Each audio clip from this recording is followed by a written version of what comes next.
Right, that's the foliage in position. I'm now going to start working on the petals. I've squeezed out some additional colours, quinacridone red, an additional squeeze of lemon yellow, some yellow ochre and some burnt sienna. And these are the 4 colours along with the white that I'm going to use to develop the petals now. I'll start with lemon yellow and white, and we'll start with the petal or the bloom that's in the top left-hand corner and just loosely paint into that. Pick up a little bit of quinacridone red.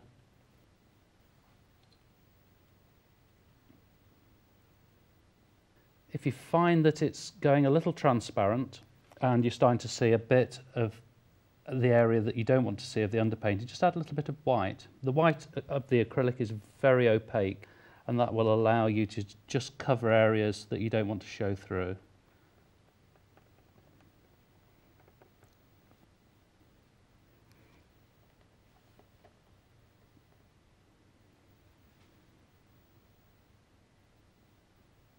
Pick up some neat quinacridone, push that through there.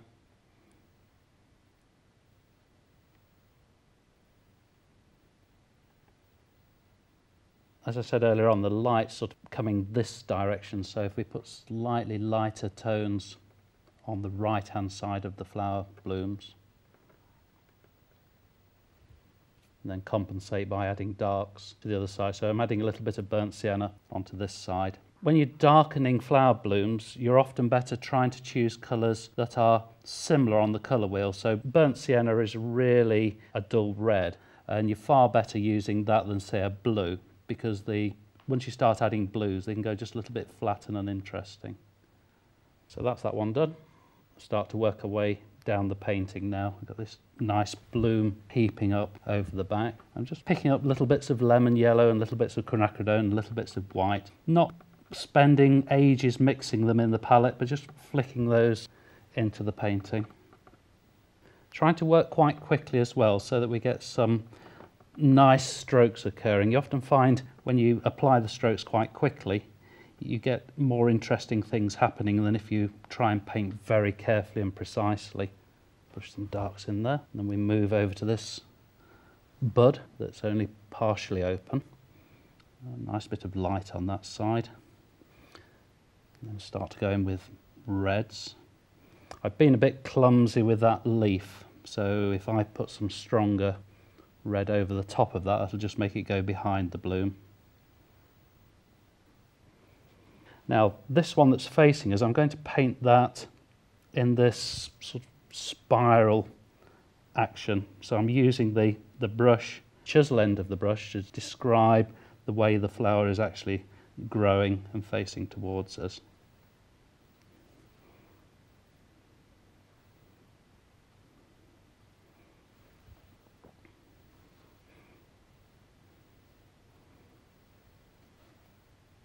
It's quite useful to sketch flowers, just so you understand their structure, but try and think about how the heads are formed. Flowers tend to follow slightly different formats depending on what type of flower it is, and the rose tends to be a sort of spiral that comes out from the centre, and as it gets nearer the edge you get much flatter shapes. I'm going to just go in with a little bit of dark in the centre there.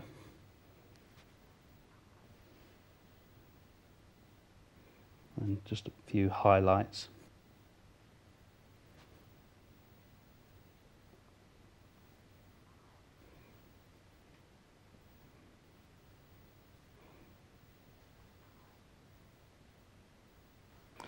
Right, that's the one that's facing us. I'm going to turn to this one now, which is looking out of the picture a little, and just put a little bit of dark into that shadow side. Because the light's coming that way, the interior of this one's going to be fairly dark.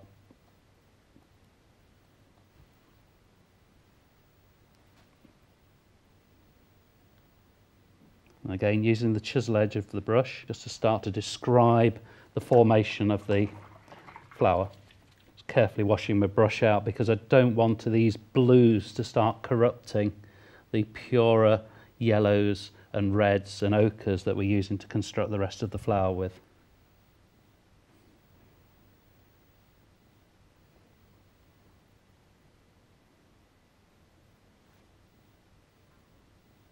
I'm just trying not to be too specific with the shapes, just letting the shape almost develop itself. Maybe some slightly lighter tones around here where the light's sort of breaking through and just catching edges of the petals. Now I'm going to work onto these flowers down here. They've mostly been pink roses. I think it'd be quite nice to introduce one that's of a lighter colour sitting down just below the other flowers. And again, we can be fairly loose with the application of paint to these, just roughly following the pen marks.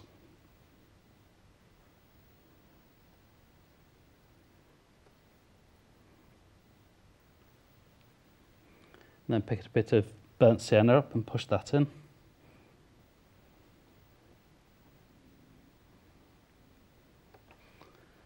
Now I want some dark, so I'm going to start pushing in some cerulean into these because these are slightly in shadow.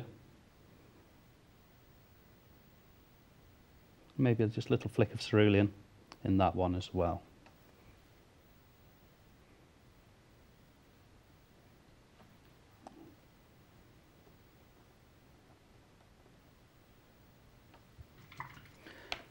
Clean the brush again, just so we don't get any mud occurring. You can get mud in acrylics just as easily as you can in watercolour if you allow the three primaries, the reds, the blues and yellows, to come together.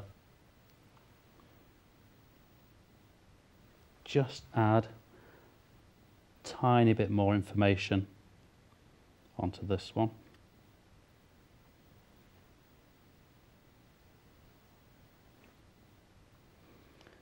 Again, I'll just make a dark with ultramarine blue and burnt sienna and just pop in some dark shapes just to describe the layers of petals running through there. Right, that's the flowers done.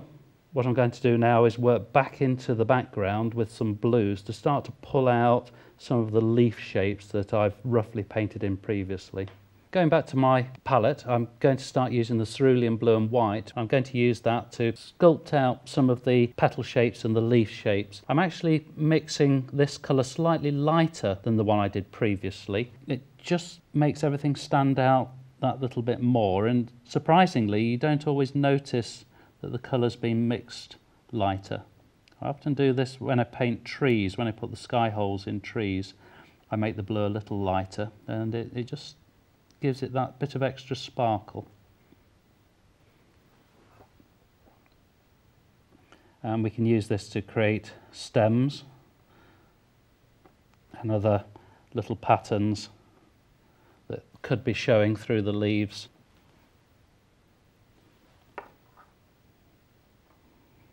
So this just shows you don't have to worry too much about getting your leaf shapes right first time.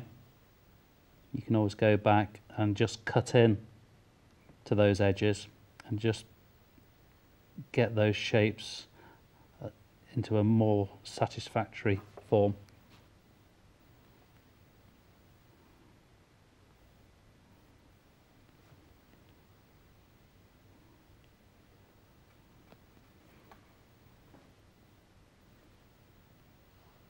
What I often do when I do this is I look for almost accidental marks. There's an accidental mark up there, and I'll just work to the side of that to emphasize it. So we'll get a little bit of blue in there, maybe a bit of blue that side, just to make that mark show up.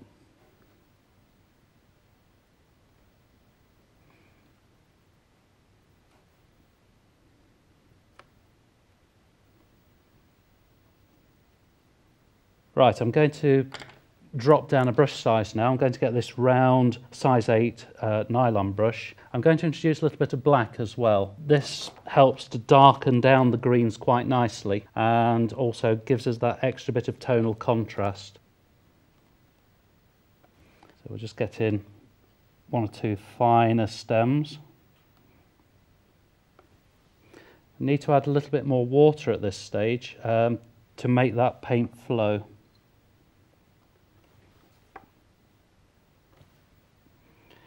It's always useful when you've got a stem to get it to continue through the painting, so you get this lost and found appearance. Very quickly work through some looser brushwork now. And it's just a matter of finishing off, going back to the blue and just checking around, see if there's any areas that don't look quite right. I spotted this while I was working. That didn't look quite right, and maybe just around there. So it's just a very quick check to make sure we've got everything in place. And there we have it, pink roses. Well, that brings us to the end of the programme and the end of the series of how to paint flowers in acrylics.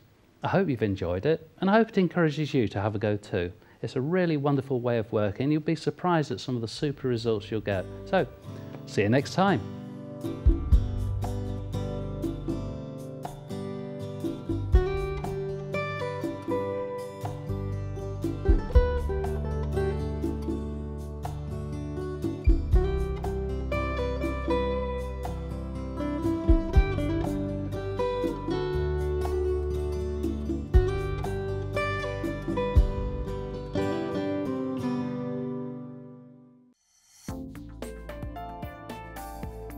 Now available to buy.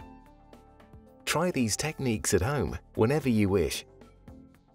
The extended DVD of today's workshop and the book that accompanies this series are now available from the Painting and Drawing channel. For further information and to order your copy, go to www.paintingdrawingchannel.com.